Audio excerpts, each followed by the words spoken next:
एक समय महर्षि श्री वेद व्यास जी हस्तिनापुर पधारे। उनका आगमन सुन महाराष्ट्र धृतराष्ट्र उनको आदर सहित राजमहल में ले गए।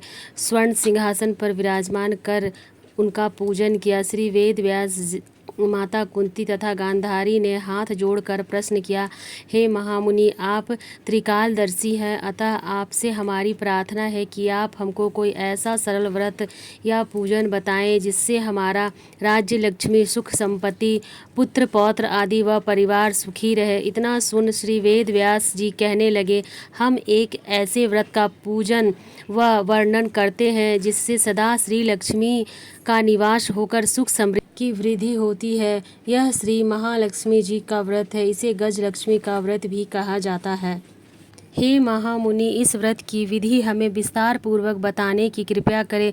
तथा वेद व्यास जी बोले, हे देवी, यह व्रत भाद्रपद शुक्ल अष्टमी से प्रारंभ किया जाता है। इस दिन स्नान करके 16 सूत के धागों का डोरा बनाया जाता है, जिसमें 16 गांठें लगाकर हल्दी से पीला करें। प्रतिदिन 16 द्रुभा व 16 गेहूं डोरी की चढ़ाएं। अश्विन कृष्ण अष्टमी के दिन उपवास रखकर मिट्टी के हाथी पर श्री गजलक्ष्मी की प्रतिमा स्थापित कर विधि पूर्वक पूजन करें। इस प्रकार श्रद्धा भक्ति सहित महालक्ष्मी जी का व्रत पूजन करने से आप लोगों की राज्य लक्ष्मी में सदा अभिवृद्धि होती रहेगी। इस प्रकार व्रत का विधान बताकर श्री वेद व्यास जी अपने आश्रम को प्रस्थान कर गए। इधर समयानुसार भाद्रपद शुक्ल अष्टमी की से गांधारी तथा कुंती अपने अपने महल में नगर की स्त्रियों सहित व्रत का आरंभ करने लगी। इस प्रकार 15 दिन बीत गए। 16वें दिन अश्विन कृष्ण अष्टमी के दिन गांधारी ने नगर के सभी प्रतिष्ठित महिलाओं को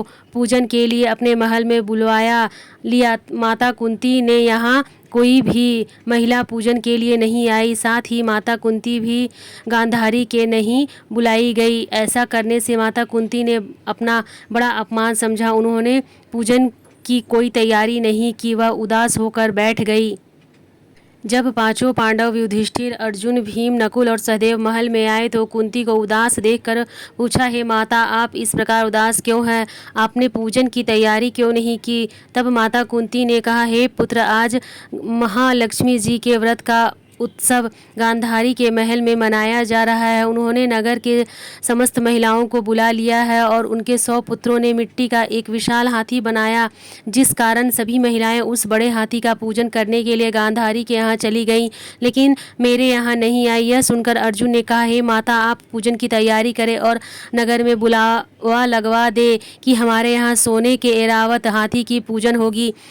इधर माता कुंती ने नगर में ढिंढोरा पिटवा दिया कि पूजन की विशाल तैयारी होने लगी। उधर अर्जुन ने बाण के द्वारा स्वर्ण से ऐरावत हाथी को बुला लिया। इधर सारे नगर में शोर मच गया कि कुंती के महल में स्वर्ण के इंद्र ऐरावत हाथी पृथ्वी पर उतरकर पूजा जाएगा। समाचार को सुनकर नगर के सभी नर नारी, बालक और वृद्धों की भीड़ एकत्र हो गई। उधर गांधारी के महल में हलचल मच गई। वहां एकत्र हुए सभी महिलाएं अपनी अपनी थालियां लेकर कुंती के महल की ओर जाने लगी। देखते ही देखते कुंती का सारा महल सारा भार भीड़ भड़ाका खत्म हो गया। माता कुंती ने ऐरावत को खड़ा करते हुए ऐसे रंगों की चौक पुरवाकर नवीन वस्त्रों की बिछा दी। नगरवासी स्वागत की तैयारी में फूल माला, अबीर, गुलाल, केसर हाथों में लिए पंक्तिबद्ध खड़े थे। जब स्वर्ण से ऐरावत हाथी पृथ्वी पर उतरे लगे तब उसके आभूषणों की ध्वनि गूंजने लगी। ऐरावत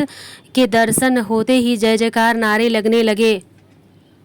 सायंकाल के समय इंद्र का भेजा हुआ हाथी ऐरावत माता कुंती के भवन के चौक में उतर आया। तब सब नर नारियां पुष्पमाला, अबीर, गुलाल, केसर आदि सुगंधित प्रसाद पदार्थ लेकर चढ़ावा चढ़ाकर स्वागत किया।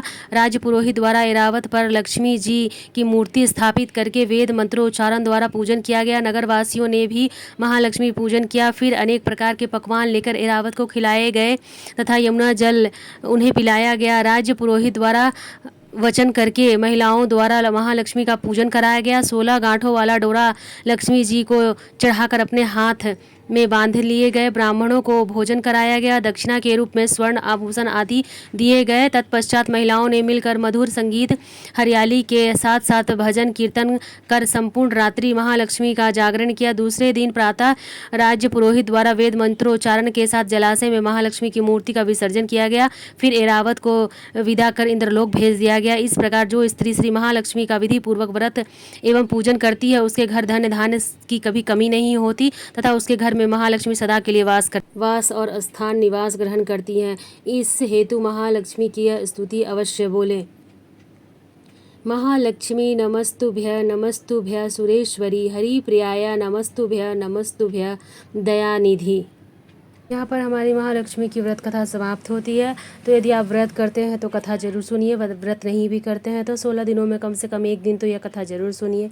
आपको यह कथा का वीडियो कैसा लगा मुझे ज़रूर बताइएगा। हम महिलाएं घर में तीज त्यौहार कैसे करती है जानने के लिए मेरे चैनल पर बने रहिए। राधे राधे फ्रेंड्स।